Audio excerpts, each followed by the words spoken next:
Hey everyone, how's it going? Welcome back to Let's Play Final Fantasy IX. We are still in the midst of escaping Alexandria Castle for the second time. This time we know a lot more about Queen Brahne's plans and her sinister motivations and everything else going on than the last time that we got away from Alexandria Castle. Also, yeah, that head cold is doing a number on me. I can hear it inside my own head and I can feel it.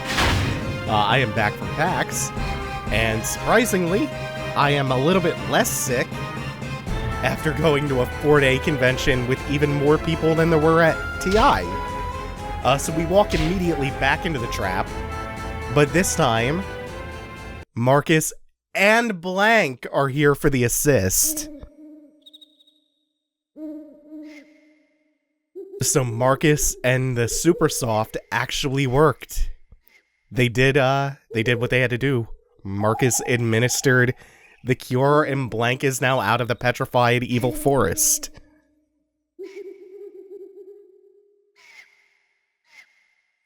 And all of this, they've gone round trip in the past, I don't know, 30 minutes or so? Again, we are not gonna spend too long on the timeline of this because it doesn't make sense, but it also doesn't actually matter.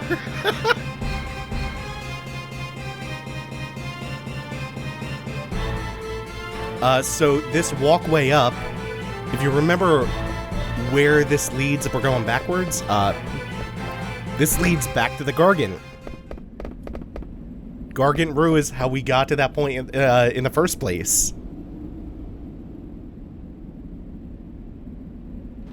Except back then, Zidane was not along for the ride, nor was VIII. So this is all new to them. Garnet is the only seasoned veteran of the Gargan in here. I think my brain formed the veteran portmanteau before, or my mouth formed that before my brain even knew. So on the way here, we encountered, oh god, it was Rawal. Oh shit. Rava. There we go, yeah. The raveled up larva.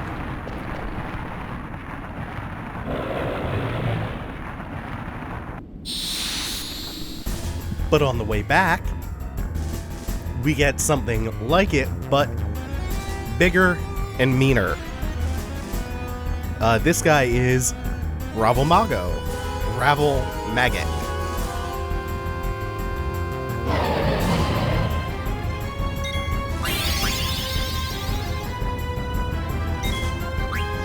And I find myself in the throes of a big coughing fit. Oh great, VIII's tiny. I really hope that doesn't affect his magic attacks.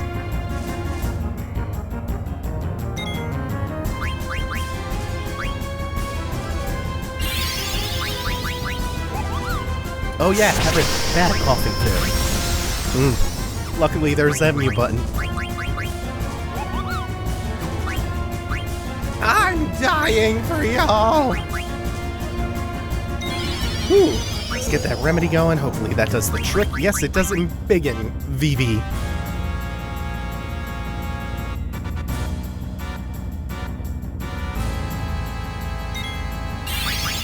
So Rawal Mago here is much easier to control.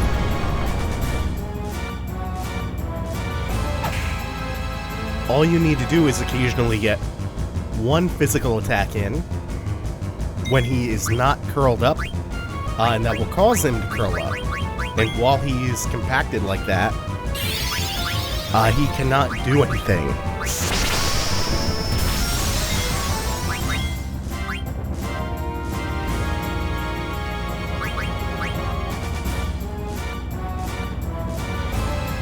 He doesn't do anything except for counterattack you if you physically attack him while he's in this state.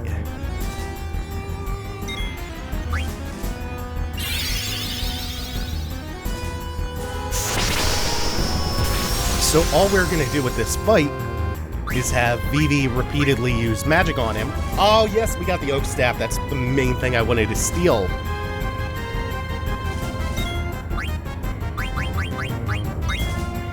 Yeah, we're gonna have Vivi repeatedly just cast magic with reckless abandon.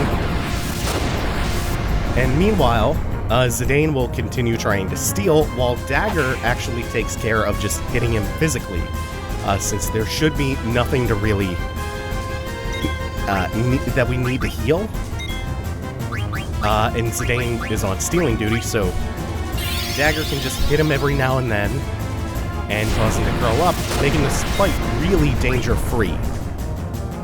That fire only did 36, so there is a problem.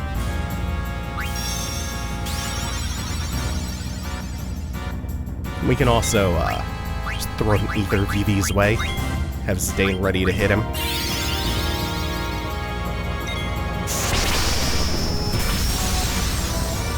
Okay, so that's 10-20. Is he just... I don't remember him being, like, absurdly strong against fire.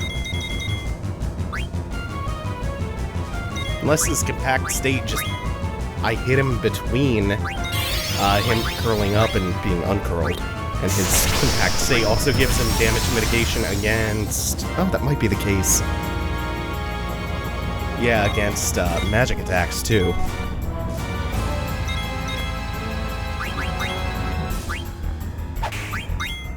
Let's see, so let's try the Blizzard again and just test that theory.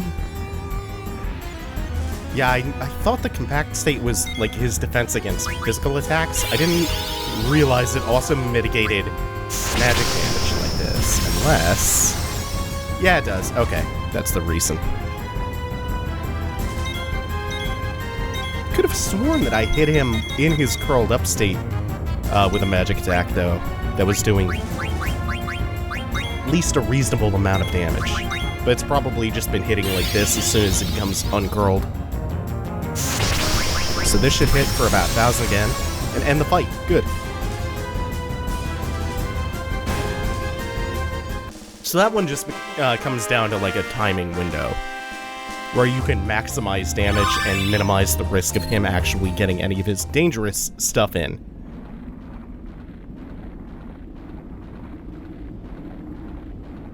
By forcing him into like that defensive posture. Alright, so now the gargantuan bug of Gargan Roo has nothing else to be afraid of, except that we didn't finish this thing off.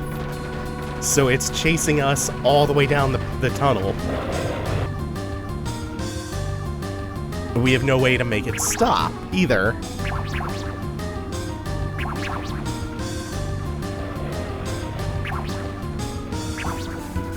For a second there, it looks like the Oglops are gonna hold the feed lever down. And I guess somehow distract the Gargant, but no. So we aren't getting off at Trino. Where are we getting off?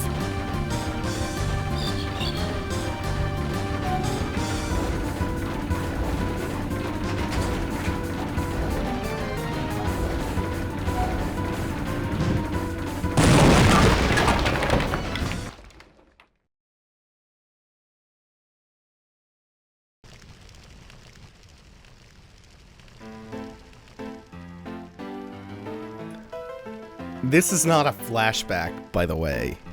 This makes it look like it's going to be. The way that trails off with Mother during the fade to black. This is still present day, by the way. We are just cutting to a scene of Queen Brahne back overlooking, I guess, the stage in Alexandria in the castle.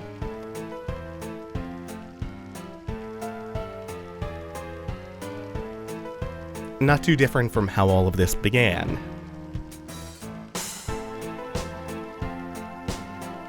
And in this case, Zorn and Thorn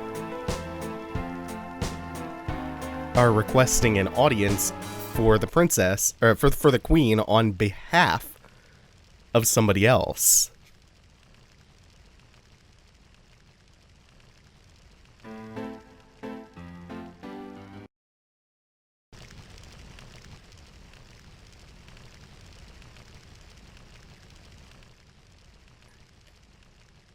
somebody else's, I should say. Those two somebodies here are Lonnie and Amarant. I think Lonnie is mentioned during the Festival of the Hunt in passing. I think she comes up on the scoreboard. She's one of the known participants. This is our first actual look at Lonnie, though, and her partner. Because Lonnie and Amarant are being hired by the Queen, not for their manners, as they're saying, but to get a particular set of jobs done. You have two objectives. The first is to retrieve the pendant, a national treasure, from Princess Garnet. The other is to assassinate the Black Mage traveling with them. A soulless golem, a defect running free.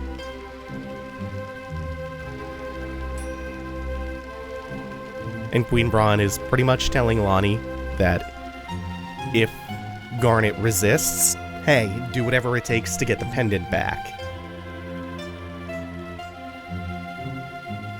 And the red-headed man, Amarant, is asking about Zidane.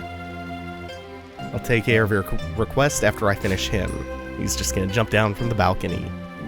So Amarant and Zidane somehow know of each other. Or at least Amarant knows of Zidane.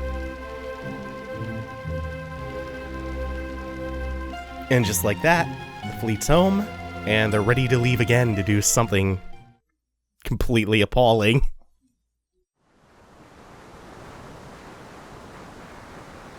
Oh, by the way, the reason I got excited about stealing the oak staff from Rawal Mago is because it's going to allow Vivi to learn the bio spell, really strong poison ability. Okay, we're coming to after the Gargan Roo tunnel crash. This really scenic vista in a place called Pinnacle Rocks.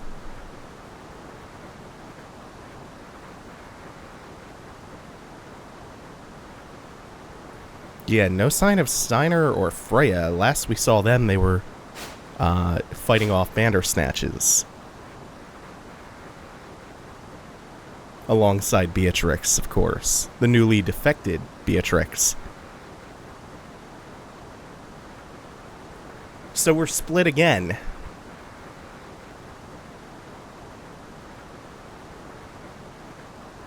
And who is this?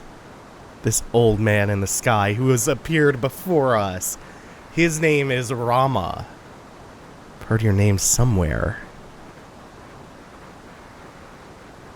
Get out of here, mouse. It's your name in a book I read on summoning. Ramuh the Thunder God. Ramuh the constantly recurring summon in Final Fantasy. Yeah, so Odin, another Eidolon, another summon, was called upon by a woman with greed in her heart, Queen Brahne, and destroyed Clara. You are not the one who caused the destruction, but I must ask you, what will you do now? If I were more powerful, if I could use summon magic, beg of you, please help me, Dagger asks. I was afraid of my summon magic, but not anymore. Oh, and he takes his true form, and it looks dope. This is one of my favorite versions of Ramuh. Also, get out of here with that FF15 Ramuh shit. So, he's going to scatter himself into 5 shades. And if we find all of them, learn this story from all of them, and understand the story and what he's talking about, he'll join us. We'll have passed Ramuh's test. And the very first of his shades is over here. Historian's explanation: although Joseph's death was not reported to his daughter, the manner of his death speaks for itself. This is the story of a true hero. You have 4 to go. So we're talking about assembling the story, the pieces of a story of a hero. Yes, let's put that oak staff on. Start learning bio. I think that's going to do it for now. Thank you all for watching. Take it easy. Have a good one.